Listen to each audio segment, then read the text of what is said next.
कि जी आज सबसे पहले हम अपनी फ़ाइल को ओपन करते हैं और न्यू ब्लैंक फ़ाइल ओपन करने के बाद आज हम इसमें देखते हैं कि किस तरह से हम अपने सेल्स के ऊपर डिफरेंट एडिटिंग और इंसर्शन डिलीशन परफॉर्म कर सकते हैं। So I just go there and enter a number 1। मैंने यहाँ पे नंबर एंटर कर लिया और ये अब हम करते ये हैं कि हम यहाँ पर क्लिक करते हैं और यहाँ से अपनी इसी रेंज को ड्रैग कर लेते हैं हॉरिजॉन्टली भी, और कंट्रोल के साथ मैंने ड्रैगिंग की है। आप देख सकते हैं कि आपके पास यहाँ पर जो है वो 9 तक जो है वो आ गया है। तो मुझे क्योंकि 10 तक चाहिए तो मैं just started from the very basic, तो मैं इसको वेरी फर्स्ट A1 सेल से लेकर आगे की तरफ ड्रैग कर लेता हूँ। फिर इसी तरह मैंने यहाँ पे 11 लिखा, हम इसको फिल हैंडल से पकड़ते हैं और कंट्रोल के साथ इसको ड्रैग कर लेते हैं और फिर दोनों सेल्स को सिलेक्ट करने के बाद हम फिल हैंडल से इसे नीचे की तरफ ड्रैग कर लेते हैं। अब आपका ये वर्किंग एरिया है, यानी ये मेरी वो फंक्शनलिटी है जिस पे मैंने अपनी वर्किंग जो है परफॉर्म करनी है। I just make it in the centre of my document ताकि आप सबको ये क्लियरली नज़र आए। थोड़ा सा इसको जूम भी कर लेते हैं और अब आप देख सकते हैं कि आपके पास ये इस तरह से आपको नज़र आ रहा है।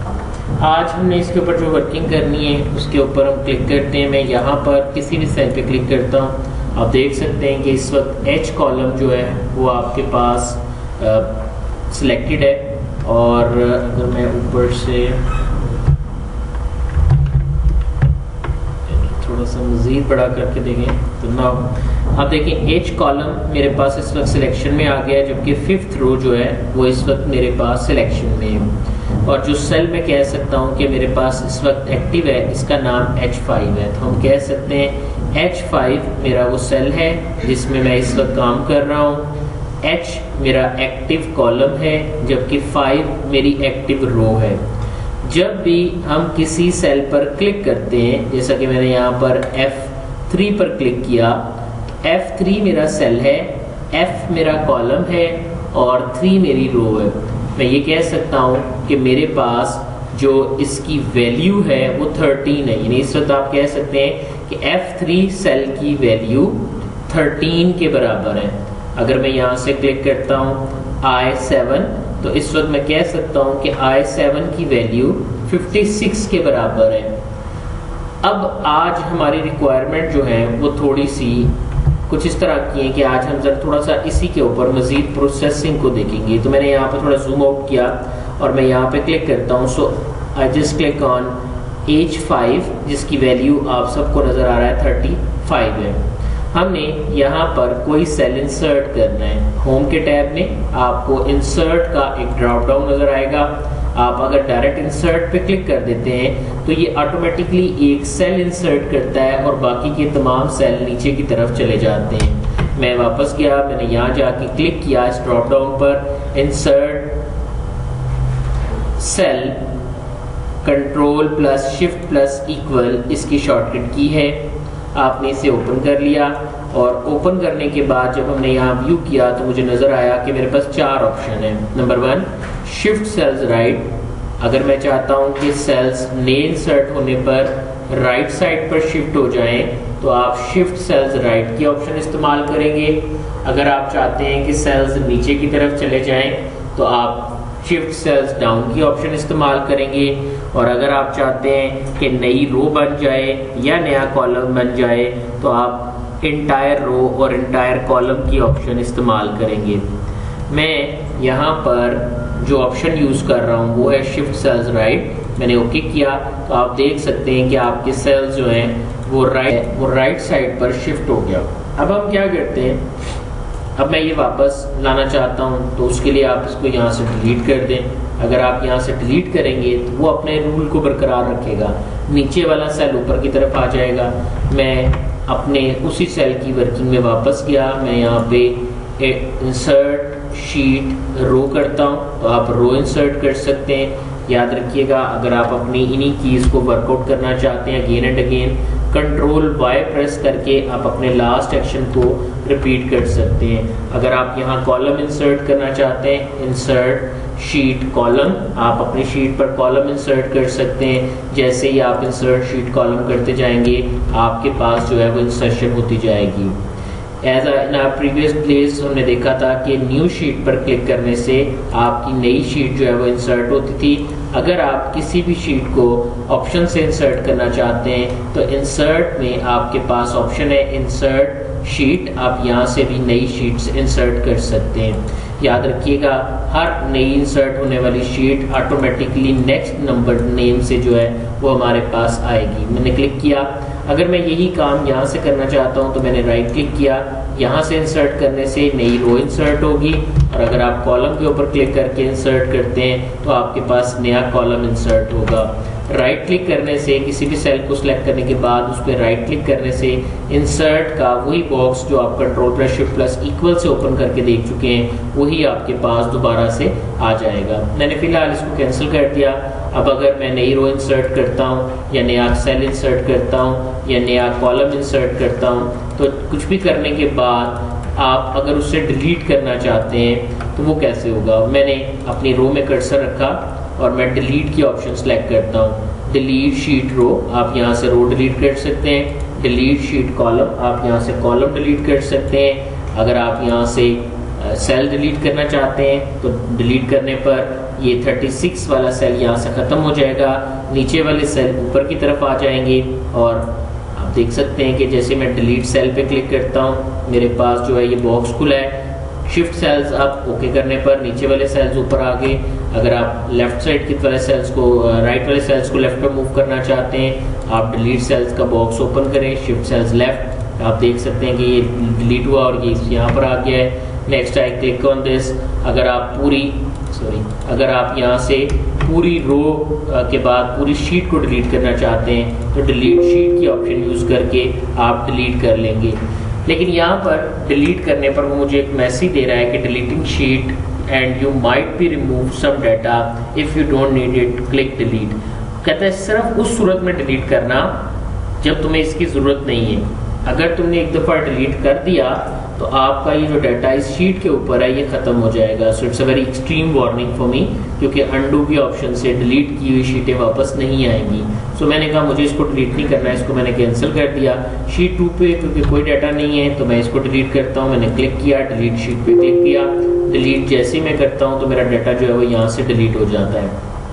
मैंने क्लिक किया, डिलीट के ऊपर डिलीट शीट की मदद से हम अपने डाटा को डिलीट कर सकते हैं। Just click here. Next option आपके पास आती है इसी एरिया की फॉर्मेटिंग की। याद रखें अगर किसी बल्क ऑफ डाटा में यानी किसी डाटा के ढेर में आप कंट्रोल ए प्रेस करते हैं तो कंट्रोल ए प्रेस करने पर आपका वर्किंग एरिया सिलेक्ट हो जाएगा। यानी जो भी आपका वर्किंग एरिया है वो यहाँ से सिलेक्शन में आ जाएगा, उसकी सिलेक्शन जो है वो परफॉर्म हो जाएगी। अगर आप एक दफ़ा दोबारा कंट्रोल ए करते हैं तो आपके पास जो एक्सट्रीम बाहर की तरफ बाउंड्रीज हैं वो भी ऑटोमेटिकली सिलेक्ट हो जाएंगी। तो इस तरह से आपका सारा डाटा जो है वो सिलेक्शन में आ जाता है। अगर आपके 2 ग्रुप्स हैं डाटा के तो कंट्रोल ए करने पर पहला ग्रुप सिलेक्ट होगा, जबकि कंट्रोल ए दोबारा दबाने पर पूरी शीट सिलेक्ट हो जाएगी। सो अगर आप सिर्फ इतने हिस्से में को सिलेक्ट करना चाहते हैं और इनके दरमियान में चारों तरफ जो है वो वाइट स्पेसेस हैं तो जब मैं यहाँ क्लिक करके कंट्रोल ए करूँगा तो मेरा सिर्फ यही वर्किंग एरिया सिलेक्ट होगा। दोबारा कंट्रोल ए करने से फिर उसी तरह से पूरी रो सिलेक्ट हो जाएगी। मैंने सारे डाटे को सिलेक्ट करके डिलीट प्रेस किया, डाटा डिलीट हो गया। आई जस्ट प्रेस कंट्रोल ए, मैंने अपने वर्किंग एरिया को सिलेक्ट कर लिया। कंट्रोल ए से मैं फॉर्मेट में जाता हूँ, मैं यहाँ पर रोज़ की हाइट बदलना चाहता हूँ। लास्ट टाइम मैंने आपको बोला था कि अगर आपने रोज़ की हाइट बदलनी है तो रो को सिलेक्ट करने के बाद आप अगर रोज़ को बड़ा करेंगे तो एक को बड़ा करने से बाकी तमाम रोज़ बड़ी हो जाएंगी, एक रो को छोटा करेंगे तो बाकी तमाम रोज़ छोटी हो जाएंगी, डबल क्लिक करेंगे तो ये ऑटो फिट हो जाएंगी। इसी तरह अगर आप कॉलम्स को सिलेक्ट करते हैं, एक कॉलम को बड़ा करते हैं तो बाकी बड़े हो जाएंगे, डबल क्लिक करेंगे तो आपके जो बाकी के कॉलम्स हैं उनकी विड्थ जो है वो आपके पास ऑटो एडजस्ट हो जाएगी, जो भी उनके अंदर सबसे बड़ी वैल्यू है। लेकिन यही ऑप्शन अगर आप करना चाह रहे हैं फॉर्मेट से तो आप रो हाइट पे क्लिक करें। याद रखिएगा एग्जैक्ट मेजरमेंट देना शायद मेरे लिए काफ़ी मुश्किल है, so I just go there and set 15। जैसे ही आप यहाँ से करते हैं तो आपको तमाम ऑप्शंस जो हैं वो अप्रोप्रिएट मिलती हैं। मैंने कहा फॉर्मेट फॉर्मेट में रो हाइट 15। अगर कोई एक डाटा जो है वो बहुत बड़ा है तो ऑटोमेटिकली वो, अगर मैं चाहता हूँ कि इसको एडजस्ट करे, तो मैंने इसको सिलेक्ट किया, मैंने कहा फॉर्मेट और यहाँ से ऑटो फिट रो हाइट। तो आप देख सकते हैं कि बाकी तमाम छोटे हो गए, जबकि ये एक रो जो है इसकी हाइट जो है बाकी रो से बढ़ी रही है और ये ऑटोमेटिकली आपको काफ़ी ज़्यादा प्रोमिनेंट जो है बाकियों पे नज़र आ रहा है। मैंने अपने डाटे को सिलेक्ट किया, दोबारा से फॉर्मेट पे क्लिक करते हैं, कॉलम विड्थ की तरफ आ जाते हैं। अगर आप कॉलम विड्थ की अमाउंट देना चाहते हैं, बिकॉज मेरे पास एक वैल्यू एक्स्ट्राऑर्डिनरी बड़ी है, इसलिए मेरे पास क्या हो रहा है, वो उसकी फॉर्मेटिंग जो है वो बाकियों के ऊपर जो है वो परफॉर्म इम्प्लीमेंट कर रहा है। तो मैंने जस्ट यहाँ क्लिक करता हूँ, now I just go to format and column width मैंने सेलेक्ट की। इस वक्त सबकी विड्थ 4.44 है। मैं इन सब की विड्थ जो है अगर 6 करना चाहता हूँ तो जस्ट प्रेस 6, जो एक्टिव होगा उसकी विड्थ 6 हो जाएगी। अगर आप सबकी विड्थ 6 करना चाहते हैं तो सारों को सिलेक्ट करने के बाद कॉलम विड्थ पर क्लिक करके आप अपने डाटे की विड्थ जो है वो चेंज कर सकते हैं। मैंने ओके किया, तमाम डाटे की विड्थ जो है 6 होगी, which is quite heavy for me, so that's why I just go there and said it's 5, so I think so it's fine for view. Okay, so मेरे पास इस तरह से आ जाएगा। नेक्स्ट, अब आपके पास जो वर्किंग है, मैंने फॉर्मेट पे क्लिक किया। अगर आप इसकी डिफ़ॉल्ट विड्थ चेंज करना चाहते हैं, यानी जब भी मैं नई वर्कशीट बनाता हूँ तो उसकी डिफ़ॉल्ट विड्थ 8.11 होती है। अगर आप इस विड्थ को चेंज करना चाहते हैं तो ये भी आप यहाँ से जाकर अमाउंट एंटर करके चेंज कर सकते हैं। मैं इसको चेंज नहीं कर रहा। मैंने क्लिक किया फॉर्मेट पे। नेक्स्ट ऑप्शन मेरे पास आती है हाइड एंड अनहाइड की। मैं शीट 3, मेरे पास एक शीट है, I just simple type some raw data out there. मैं कुछ डाटा यहाँ पे लिख लेता हूँ। मैं फॉर्मेट में गया, मैं कहता हूँ हाइड और अनहाइड। अगर आप रोज़ को हाइड करना चाहते हैं, देखिए मैंने यहाँ क्लिक किया, मैं कहता हूँ हाइड रोज़ हाइड रो हाइड। तो आपका थर्ड वैल्यू वाली जो रो थी बेसिकली जिसका नंबर 5 था वो हाइड हो गई है।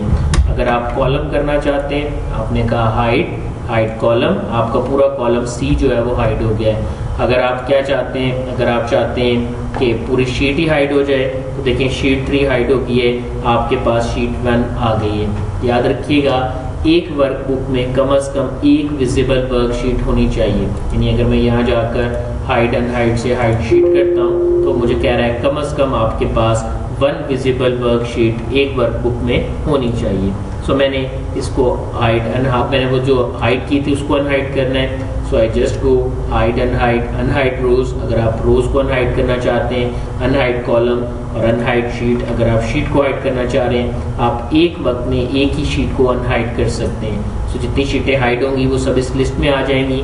आपने सिर्फ उस लिस्ट को सिलेक्ट करना है, ओके का बटन प्रेस करेंगे तो आपकी शीट जो है वो अनहाइड हो जाएगी। याद रखिए, अगर मैंने किसी रो को हाइड किया है, आप रो को इस तरह भी हाइड कर सकते हैं। इसको शो करवाने का एक तरीका ये है कि आप जो रो हाइड है उससे ऊपर वाली रो सेलेक्ट करें और इसको ड्रैग करते हुए नेक्स्ट रो तक ले जाएं। तो आप देख सकते हैं कि टिप में उसने आपको शो किया है कि मेरे पास 3 रोज और 16,384 कॉलम सिलेक्टेड है। मैंने सिलेक्शन करने के बाद राइट क्लिक किया और अनहाइड कर दिया। जैसे मैं अनहाइड करूंगा, मेरी हिडन रो जो थी वो अनहाइड होकर मेरे पास आ जाएगी। अगर आप कॉलम को हाइड करते हैं, मैंने कॉलम को हाइड किया। अब अगर आप कॉलम को अनहाइड करना चाहते हैं, राइट क्लिक, यहाँ से आप अनहाइड कर दें तो आपके पास कॉलम जो है वो अनहाइड हो जाएगा। सेम वर्किंग अगर आप हाइड एंड हाइड से परफॉर्म करना चाह रहे हैं तो वो भी आप यहाँ से कर सकते हैं। बिकॉज इस वक्त कोई भी शीट जो है मेरे पास जो है वो हाइड नहीं है, इसलिए अनहाइड की ऑप्शन आपको यहाँ पर अवेलेबल नहीं मिलेगी। नेक्स्ट मैंने क्लिक किया फॉर्मेट पे और ऑप्शन है आपके पास रीनेम शीट। आप शीट का नाम चेंज करना चाहते हैं, यू कैन डू इट। मैंने इसको उसके नाम को तब्दील करके रीनेम कर सकता हूँ। अगर आप चाहते हैं कि इसी के ऊपर आप मूव करना चाह रहे हैं तो मूव शीट कर सकते हैं। और अगर आप यहाँ से क्लिक करके टैब कलर चेंज करना चाह रहे हैं तो आप अपनी शीट का टैब कलर जो है वो किसी भी वक्त क्लिक करके चेंज कर सकते हैं। टैब कलर ऑप्शन में आपको ये सारी की सारी ऑप्शन जो है वो नज़र आती हैं। नेक्स्ट ऑप्शन जो आपके पास आती है वो शीट को प्रोटेक्ट करने के हवाले से है। मैंने क्लिक किया, ऑप्शन है प्रोटेक्ट शीट।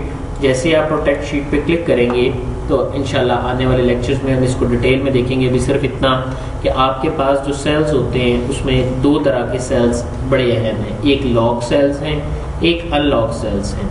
अगर मैं यहाँ पे पासवर्ड लगाता हूँ, मैंने यहाँ पे 1 प्रेस किया है, ये मेरा पासवर्ड है, तो अगर मैं पासवर्ड लगाकर ओके कर देता हूँ तो मेरे दोनों तरह के सेल्स जो हैं वो कहता है allow all user of this worksheet to select lock cells, select unlock cells. मैं कहता हूँ select unlock cells, lock cells को हम सिलेक्ट ना कर सकें। मैंने ओके किया। जैसे मैं ओके करूँगा आपको पता है कि ये मेरे से कंफर्मेशन ज़रूर मांगेगा पासवर्ड की।